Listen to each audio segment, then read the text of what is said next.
अस्सलाम वालेकुम viewers, welcome to my channel Hannah's magazine. कैसे हैं आप सब? काफ़ी दिन से डिफरेंट किस्म की मसरूफियात की वजह से वीडियो भी अपलोड ना हो सकी, तो उस एब्सेंट के लिए माजरत। वैसे तो हम डिफरेंट टाइप्स की रेसिपीज़ बनाते ही रहते हैं जो ज़्यादातर बड़ों के लिए होती हैं। तो आज मैंने सोचा कि कुछ ना कुछ ऐसा बनाया जाए जो कि स्पेशली छोटे बच्चों के लिए हो।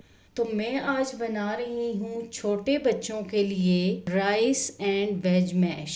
हमेशा की तरह ये रेसिपी भी इंतहाई इजी और सिंपल है। तो ये रेसिपी मैं बना रही हूँ ब्राउन राइस के साथ। ये देखिए, आपको दिखाई दे रहे होंगे। वैसे तो ये रेसिपी आप नॉर्मल रूटीन में यूज़ होने वाले राइस के साथ भी बना सकते हैं, कोई भी इशू नहीं। लेकिन अगर आप ब्राउन राइस के साथ बनाएंगे तो ये और ज़्यादा हेल्दी हो जाएगा बच्चों के स्टमक के लिए, बच्चों के पेट के लिए। इसलिए कि brown rice high in fibre होते हैं और वाइट राइस जो होते हैं वो भी एक सादा ग़िज़ा है, लेकिन उनको यूज़ करने से अक्सर औकात कॉन्स्टिपेशन वगैरह का शिकार हो जाते हैं बच्चे। सो ब्राउन राइस का जब यूज़ करेंगे तो इनसे बच्चों का मैदा भी डिस्टर्ब नहीं होगा, उनका पेट ठीक रहेगा, डाइजेशन डिस्टर्ब नहीं होगी। इससे उनको फाइबर भी मिलेगा और उनका हाजमा बिल्कुल बेहतरीन रहेगा। तो वाइट राइस की तरह ही ब्राउन राइस भी आपको हर जगह से इजीली अवेलेबल होते हैं, कोई भी मुश्किल नहीं होती। अगर आपको लोकल मार्केट से ना मिले तो फिर ये जो मॉल्स वगैरह और मार्ट होते हैं इनसे तो आपको इजीली ये मिल जाते हैं। नॉर्मल रूटीन में यूज होने वाले चावलों की निस्बत इनका ये होता है कि इनको थोड़ा ज्यादा टाइम चाहिए होता है कुकिंग के लिए, थोड़ा सा देर से ये गलते हैं, तो इसलिए हमें इनको कुकिंग से कुछ टाइम पहले भिगो देना चाहिए। इसी तरह से मैंने 2 से 3 घंटे पहले इनको बहुत ही अच्छे से धो लिया और फिर इनको इस तरह से भिगो दिया। इनके अंदर काफ़ी ज़्यादा डस्ट और मिट्टी वगैरह होती है, इसलिए इनको बहुत अच्छे से धोना चाहिए। तो देखिए, इनका पानी बिल्कुल साफ़ है, दिखाई दे रहा है कि इनको अच्छे से धोया गया है। तो इसी तरीके से आप भी इनको सबसे पहले अच्छे से धो लें और फिर ओवरनाइट के लिए भी आप इनको भिगो सकते हैं, और अगर आपके पास टाइम नहीं तो 2 से 3 घंटे भी काफ़ी होंगे। अब स्टार्ट करेंगे इसकी कुकिंग। यहाँ पे मैंने हाफ कप के करीब ये राइस लिए थे। आपको जितनी क्वांटिटी में बना रहे हैं उतने राइस ले लीजिएगा।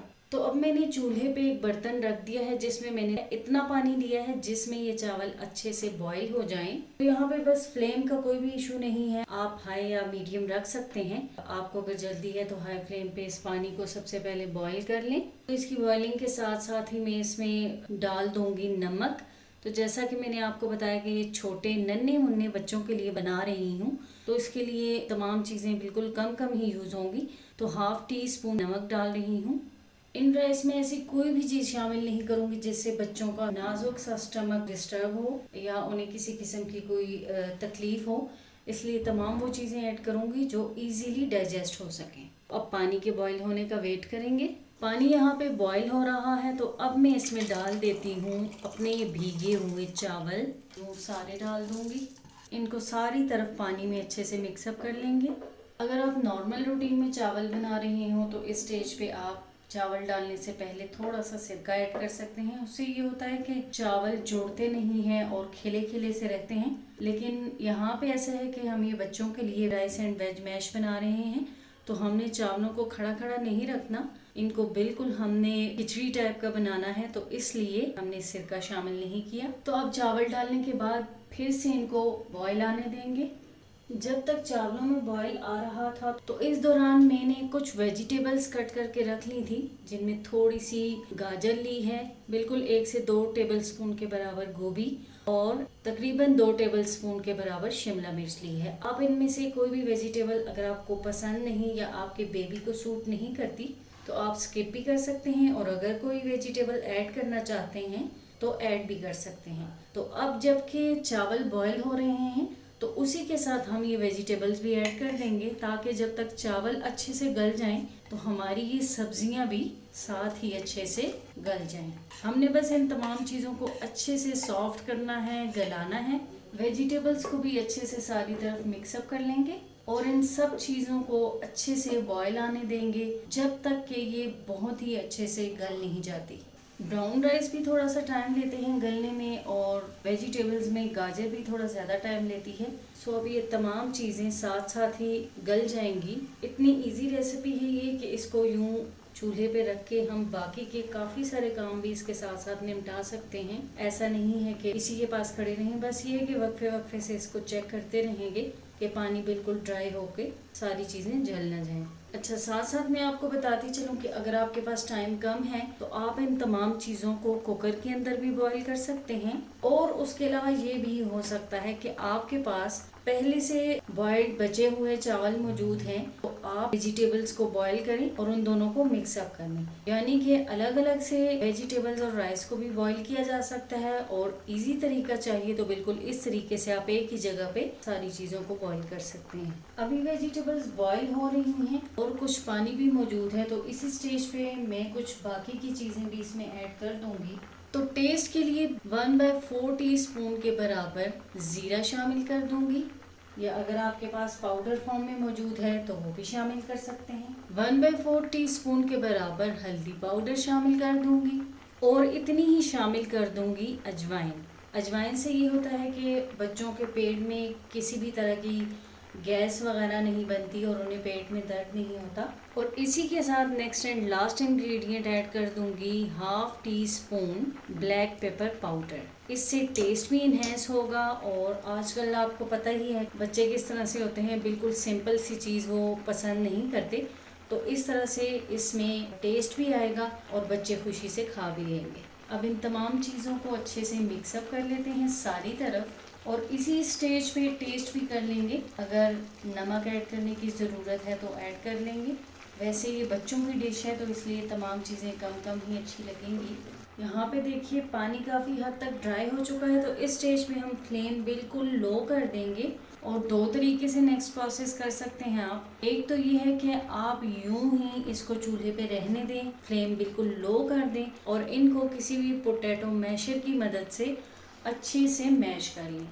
और सेकंड वे ये है कि आप इस बर्तन को चूल्हे से उतारें और इसको अच्छे से ठंडा होने दें, और फिर किसी भी ग्राइंडर में डाल के इनको अच्छे से ग्राइंड कर लें। जो भी तरीका आपको इजी लगे आप उस तरीके से इनको मैश कर सकते हैं। तो मैं पोटैटो मैशर का ही यूज़ कर रही हूँ, इसी की मदद से इनको यूं अच्छे से मैश कर लूँगी। जितनी ये सारी चीज़ें मैश हो सकती हैं उतनी मैश कर लेंगे। यहाँ पे देखिए आपको इसकी बबलिंग से आइडिया हो रहा होगा कि पानी बिल्कुल ड्राई हो चुका है और ये काफ़ी हद तक थिक हो चुका है। तमाम चीज़ें बहुत ही अच्छे से गलने के बाद मैश भी हो चुकी हैं। तो इस स्टेज पे अब हम इसको मज़ीद हेल्दी बनाने के लिए 1 to 2 टेबल स्पून के करीब इसमें डाल देंगे बटर। बिल्कुल सेंटर में डाल देंगे। आप बटर की बजाय देसी घी का यूज़ भी कर सकते हैं, ऑलिव ऑयल भी डाल सकते हैं, जो भी आपको इजीली अवेलेबल हो। इन तीनों में से जो भी चीज़ आप डालेंगे वो इस खाने को हेल्दी ही बनाएगी। तो अब हम इसको बिल्कुल दम वाली आंच पे ढक के 4-5 मिनट के लिए दम दे देंगे। 5 मिनट के बाद देखिए बटर भी अच्छे से मेल्ट हो चुका है और हमारा ये rice and veg mash ready हो चुका है। अब आप चाहें तो इसको धनिया पुदीना से गार्निश कर लें और इसको डिश आउट कर लें। तो व्यूअर्स यहाँ पे देखिए राइस एंड वेज मैश बिल्कुल रेडी हो चुका है। बहुत ही ज़बरदस्त लुक है इसकी, गर्मा गर्म बहुत ही मज़े की खुशबू आ रही है। तो अब हम इसको थोड़ा सा धनिया के पत्तों से गार्निश कर लेते हैं। तो देखिए यहाँ पे ये कितना ज़बरदस्त लग रहा है और बच्चे इसको यकीनन बहुत ही शौक से खाएंगे। अगर आपके पास ज़्यादा छोटा बेबी है तो आप इसको बहुत ही अच्छे से मैश कीजिए, इसका एक पेस्ट बना लीजिए। अगर आपके पास थोड़ा बड़ा बेबी है तो वो इसको इजीली खा सकेगा, क्योंकि यहाँ पे तमाम चीज़ें बहुत ही अच्छे से सॉफ्ट एंड मैश हो चुकी हैं। तो आप ये राइस एंड वेज मैश अपने 8 to 10 मंथ्स के बेबी को दे सकते हैं, वो इजीली इसको डाइजेस्ट कर लेगा। इसमें कोई भी ऐसी चीज़ शामिल नहीं की गई जो उसके स्टमक को डिस्टर्ब करे। इस तरह से ये होता है कि एक ही डिश के अंदर आपका बच्चा डिफरेंट टाइप्स की चीज़ों को टेस्ट कर लेता है, क्योंकि आप सब तो जानते ही हैं कि छोटी एज से ही बच्चों के टेस्ट बड्स डेवलप हो रहे होते हैं। तो जो चीज़ें उनको छोटी एज से खिलाई जाएं फिर वो टेस्ट उनके अंदर डेवलप हो जाता है और वो चीज़ें उनको अच्छी लगने लगती हैं और फिर वो बड़े होके भी वो चीज़ें पसंद करते हैं। लेकिन अगर छोटी एज से ही उनको वेजिटेबल वगैरह से दूर रखा जाए तो फिर बड़े होके मुश्किल हो जाता है। बच्चे वेजिटेबल्स वगैरह नहीं खाते जो कि उनकी सेहत के लिए, उनकी बॉडी के लिए बहुत ही ज़रूरी होती हैं। तो इस तरीके से आप किसी भी वेजिटेबल को, फ्रूट्स को स्टीम करके भी उसकी एक प्यूरी बना के भी बच्चों को दे सकते हैं जो ज्यादा छोटी एज के बच्चे हैं, ताकि छोटी एज से ही बच्चे वेजिटेबल्स और फ्रूट्स को पहचाने। उसके अलावा जिस तरह से आजकल के बच्चे बहुत चटोरे हैं, जैसा कि मेरा भतीजा, तो उस तरह के बच्चों के लिए आप इसमें थोड़ा सा लेमन जूस स्प्रिंकल करके भी बच्चों को दे सकते हैं, ताकि उनकी भूख बढ़े और वो शौक से खाना खाएं। ये मैंने स्पेशली अपने भतीजे के लिए ही बनाया है, इंशाल्लाह ज़रूर उसको पसंद आएगा। आप भी अपने बच्चों के लिए ज़रूर बनाया करें।